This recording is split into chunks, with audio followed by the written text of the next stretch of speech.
We begin tonight in Providence, Rhode Island, where the hunt for the gunman in Saturday's deadly shooting at Brown University could hinge on this, a grainy picture of a masked man released this afternoon. It is one of the latest in a flood of images released by authorities today, including this minute-by-minute timeline tracking the masked person of interest as he walks around a residential neighborhood near the Brown campus, hours before the mass shooting took place. Providence police and the FBI said a short time ago that these images could be the game-changing evidence that leads them to the suspect. And the game certainly could use some changing. The suspect has eluded police for 4 days now. And while this video helps, it's perplexing. The footage comes only from residential cameras that are more than a mile from campus. So far, no footage from Brown's security cameras have been released. The state attorney general gave this explanation in today's press conference, saying the shooting occurred in an old part of the engineering building, which is at the very edge of campus and where security cameras are in short supply. The shooting occurs in the old part, towards the back, out towards Hope Street. In that older part of the building, there are fewer, if any, cameras in that location. I imagine because it's an older building. So as students are fleeing the area of the shooting into the new part of the building, there are cameras in that brand new building that show that chaos. But the only video of the presumed anticipated, suspected, however you want to define it, person of interest, you have it. Details on the person of interest are also in short supply. The FBI only saying they believe he's 5'8" with a very stocky build. And you can see in these videos that he has a distinctive gait. At one point, he even clasps his hands behind his back. Those could all be identifying details. A $50,000 reward could hopefully spur some help as well, leading them to capture the gunman and arrest him. This comes as the two victims in the deadly shooting were remembered today, Ella Cook and Muhammad Aziz Murzokov. Brown University President Christina Paxson released a statement today saying, in part, these were two young people whose amazing promise was extinguished too soon. All right, for the very latest on the investigation, let's go right now to NewsNation's Jessica Cartalia, who is live in Providence and was just at that news conference that just wrapped up. Jessica, we learned most significantly that the suspect was in this area, in this neighborhood, far longer than we previously thought.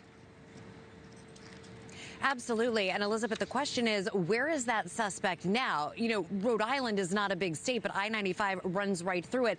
There's still a lot of fear here on campus because there are so many unknowns, and all we're going by is that grainy photo that they just released. Police held that press conference a short time ago. We thought they were going to be providing much more footage because there are so many cameras here around the campus, but no, this is what we're seeing from that Ring camera from a neighborhood about a mile away. Police are specifically asking the community to pay attention to the way that this person walks. Take a listen. So we're asking the public to ensure that they can see them. They can see here that you want to focus on the body movements, the way the person moves their arms, the body posture, the way they carry their weight. I think those are important movement patterns that may help you identify this individual, which is extremely important. Our officers, our agents, are looking at terabytes of data, and we're looking for a moment that is shorter than somebody taking a breath. It's incredible hard work to do that. They also addressed why there is a lack of video of the shooting, as well as immediately after, as students were running out of the building. There are multiple cameras on campus. We are hearing as many as 800 cameras, which means that students are constantly under surveillance. That's one camera per 18 people. But according to the Attorney General, there's a new and older part of the engineering building, and that's where this disconnect in footage is stemming from. We now know that this person of interest was in that neighborhood Saturday morning, hours before the shooting. We actually learned that this individual was in that neighborhood at around 10:30 in the morning. We also know in this profession that many criminals will case out an area weeks and days prior. And so it's important for us to ensure that we can have you look at that and help us. And Investigators are now working to reconstruct that person's movements before and after the attack. Brown University officials say that they are significantly enhancing campus security following an increase in swatting calls since the shooting, as well as threat reports.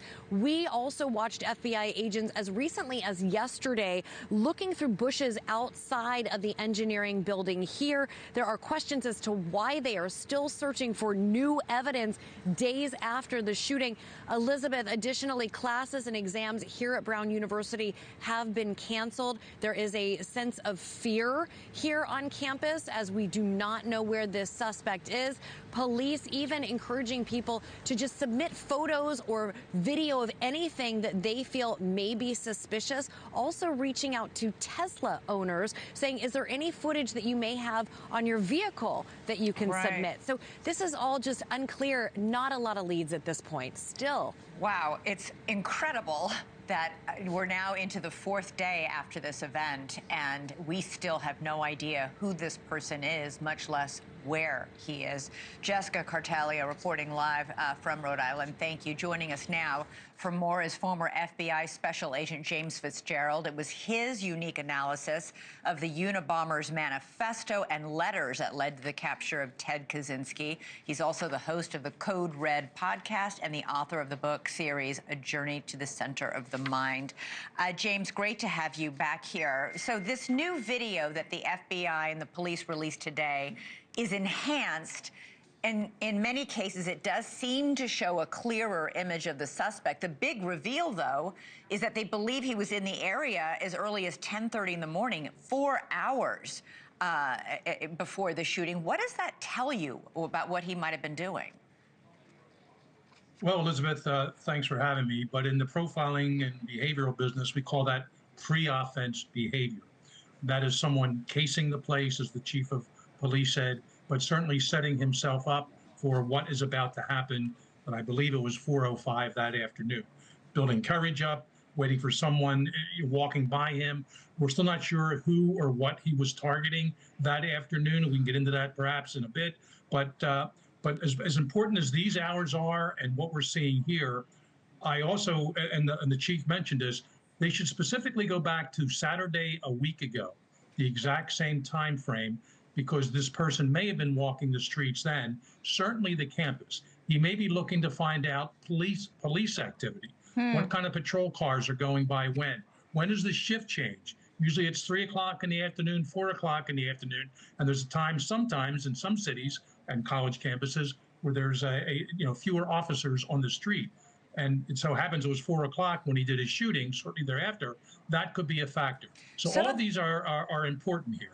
Some of the video shows this person of interest running. Other snippets show him pacing. At one point, he clasps his hands behind his back, which is a very unusual thing for a young man to do. What does all that tell you, perhaps, about his age, cultural background? Well, first of all, it reminds me of the J5 walkabout that the FBI put out, I believe, in October of last year. And of course, the arrest was finally made 2 weeks ago. You're talking about the pipe bomber who planted bombs the evening before January 6th. Yes, and it was a bizarre, and they mapped it out, did a very good video of where this guy was walking in alleys, driveways, whatever. That was at nighttime with a backpack. Here, this guy he's a morning person apparently, and he's out with his man purse, at least in some pictures. I believe maybe the one where, no, not in that picture. Maybe the weapons were in this man purse. No, but here he's putting his hands behind his back, which is very unusual. Behind his back. The very first video that I saw, he's walking with his right hand in his pocket. I'm wondering if he had his hand on a weapon at that point, but his left hand is swinging free. So these are important. It doesn't really do a whole lot for me from a cultural or ethnic perspective, but something caught his attention, and what we're looking at right now, he felt compelled to stop, and he kind of wanted to make himself just look like a regular person taking a mid-December stroll, but he obviously has a mission. He obviously knows what he's going to do later that day. He's just trying to make sure the time is right for him to accomplish the mission, but also egress the scene and get the heck out of there. We know the FBI Behavioral Analysis Unit is undoubtedly studying these videos as well. Are they doing the same thing, sort of analysis that you're doing? What are they looking for as they look at these videos? Well, they can certainly spend time with these videos, and I'm sure they are. But what I always found most valuable in conducting investigations, and I learned so much more about this when I became a profiler, that is the concept of victimology. That is learning, we're obviously going to learn about the offender, everything we can, but that's limited right now. What we can really dig into is the 13 people who were shot, certainly the 2 who were killed. I want to know everything about them. And not that they did anything wrong, this isn't what this is about, but who did they date? Who did they talk to? What was their social media presence? What kind of classes did they take? I know the one woman was the vice president of the Republican Club at Brown University, a very left-leaning school. I'm just saying, maybe she said some things that someone didn't like, and that's why she was targeted. I'm not locking into that. I'm just saying investigators and behavioralists, since you asked me, they will be looking at the backgrounds of each person shot. And I also want to know, what did this guy yell in the classroom? Yeah, that There's was some rumors that's online, been, but we're not clear. Well, first of all, we should point out that the police were asked, like this press conference just ended a few moments ago. Police were asked specifically if they believed anyone was targeted. They said they do not believe so at this time. Obviously, though, you can bet they're investigating everything. But from the very start, we heard reports from witnesses who were in the room that he burst into the room shouting something. A teaching assistant said it was unintelligible. But surely somebody heard what he said, because that is obviously going to be crucial to figuring out a motive. You know, I'm a forensic linguist, and I'm very familiar with ear-witnessed testimony. You heard that right. Not just what people see, but what they hear. And if we could get some of these witnesses and put them, separate interviews, what do you think you heard? Give us the closest approximation or replication of what you think this guy said. Maybe a different language, maybe some dialect features, maybe certain words that would help anyone, not just the police, but someone who knows this guy. Oh, yeah, that's his famous buzzword when he's mad or when he's doing something. Get that out there. Just like publishing the manifesto of the Unabomber I argued for 30 years ago, that eventually led to his arrest. Let's get these videos out, which I'm glad we're seeing now, and let's get out what he said. We may not like hearing what he said, or some people at Brown may not like it, but it has to be out there to help identify this person. Very, very quickly, we've got about 10 seconds left. I think a lot of people are astonished that in today's day and age, digital especially, that any person could walk into a crowded room, open fire, shoot 11 people, killing 2 of them, and then simply walk out. And nobody knows where this person is. Nobody sees this person. It's stunning. Well, they talked about the older building with no cameras. 6 weeks ago was the Louvre in Paris, an old building with no cameras. There's this thing called Wi-Fi. It's not too hard to do in old buildings anymore to get these cameras up. I'm not a big fan of everywhere ubiquitous surveillance cameras, but maybe nowadays we need it. Yeah, well, this building was also apparently right on the far edge of campus. Like, as you walk out of the building, you can either turn left and go on further into campus, or turn right and you're immediately in a residential neighborhood. So they said that was part of the issue too, that you could walk out of the building and literally you're in a residential neighborhood, as they talked about that today in the news conference as well. James Fitzgerald, great to have you on. Appreciate your expertise. Thank you. Thank you for watching. Subscribe below and download our NewsNation app right now on your phone, and you will get fact-based, unbiased news for all Americans.